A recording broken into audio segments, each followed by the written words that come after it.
In this video, I'm going to show you how to change file permissions using some FTP software called FileZilla. It doesn't matter what FTP software you use. I personally prefer FileZilla.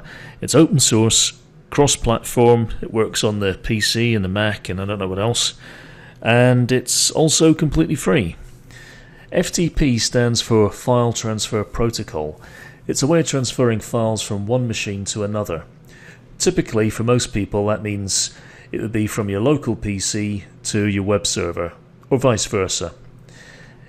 If you ever buy a theme or plugin for WordPress, then you'll either use WordPress's built-in uploader, or if the file happens to be very big, then chances are you're going to need to use FTP software, like FileZilla, to upload the files to your hosting account. But your FTP software isn't just useful for transferring files backwards and forwards, it's also a great way to quickly and easily change file permissions on the server. And that's what we're going to look at here.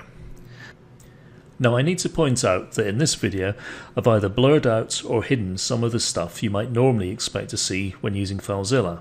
The sort of stuff I'm talking about is domain names, user IDs, passwords, etc. So if you see something blurred out, that's why. And let's face it, it'd be crazy for me to be doing a course all about security and then exposing my domain name, user ID and password to the whole world, while at the same time telling you to tighten up on security. FileZilla is capable of saving the login details for your website. So what you're about to see me do is pick one of my sites from FileZilla's Site Manager and connect to that site. What I'm going to do to connect to my domain is click on File,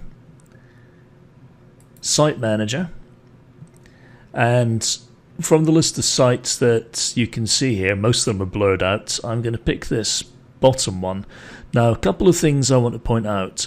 First of all, I'm using FTP, but not just any old FTP, I'm using secure FTP. And you can tell that by looking at the encryption here where it says require explicit FTP over TLS. So that's, you're going to see when I click on the connect, you're going to see a pop-up which confirms that we are connecting securely, so expect to see something pop up in a second. And so there we are. Talking about the certificate, etc, etc, etc. Let's just click on OK. And you'll see in this window here a list of the folders on the server have appeared.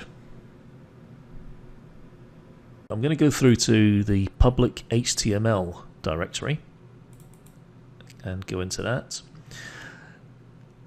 And you can see I've already got WordPress installed. You can see some of the directories for it here, the WP admin, content and includes. And down here you can see the rest of the WordPress files. Now at the moment my files actually are all set correctly to the recommended permissions. So the files are set to 644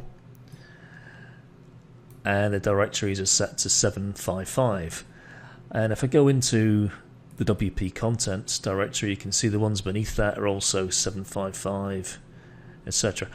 However, there may be directories that aren't set correctly, or some of the subdirectories might not be set correctly. So what I'm going to do is to show you how to quickly and easily change the permissions on those, and if you aren't certain, how you can make certain by actually setting them to the proper thing.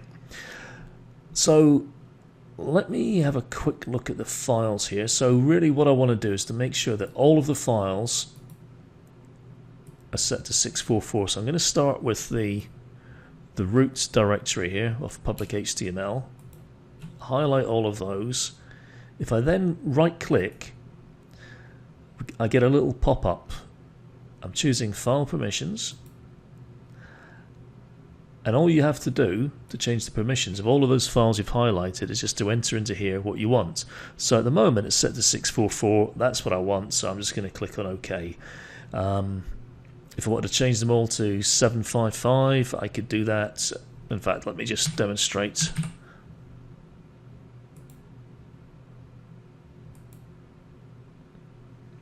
So you can see there it's just changed all of the permissions to 755.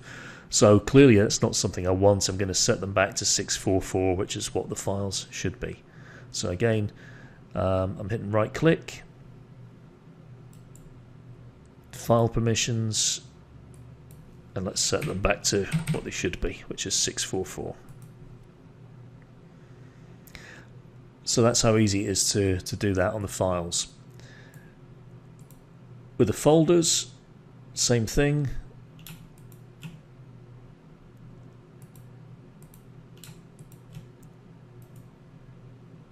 Choose file permissions, and your folders should be set to 755. They currently are, so I'm not going to go through this again. What I do want to show you here as well, though, is that one of the nice things about FileZilla is when you're setting the permissions, if you choose the file permissions, you've got this option here, recurse into subdirectories. So what I can do is I could tick that box, and I know that all of the directories on my site should be set to 755. So I can tick this option here for it to go down into the subdirectories and apply those permissions to the directories only. So in other words, any subdirectories beneath WP content, which will include my plugins, my themes, that type of thing, it will set every single one of those subdirectories, regardless of however deep it is, to 755. So I'll just click on that. And you can see all from the activity here, it's running through each of these subdirectories, making sure that everything is set correctly. So that should just take a few seconds for that to complete. And once it has finished, what I'll then do is I will do the same thing, except this time I'm going to ask it to go into every single one of the subdirectories and to change all of the files to 644 permissions. Because if you remember, the recommended permissions that from WordPress.org were to set all of your folders to 755 and all of your files to 644. So now that it's finished changing the permissions on all those directories, the last thing I'm going to do is to change the permissions on the files. So again, file permissions.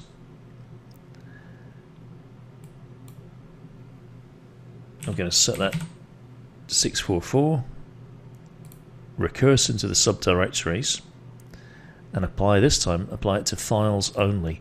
Now if you remember, we've already changed the permissions on the files in the root folder, so we just have to do it on the ones in the subdirectories.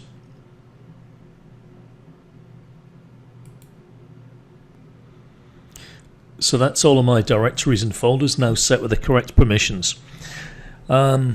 Very easy to do, and it probably takes, I don't know, several minutes to complete the changes. You just leave the thing running, and it's as I say, extremely straightforward. So all of the folders now set to 755, all of the files 644, and that's all there is to it to make sure that your permissions are set correctly using FTP software like FileZilla.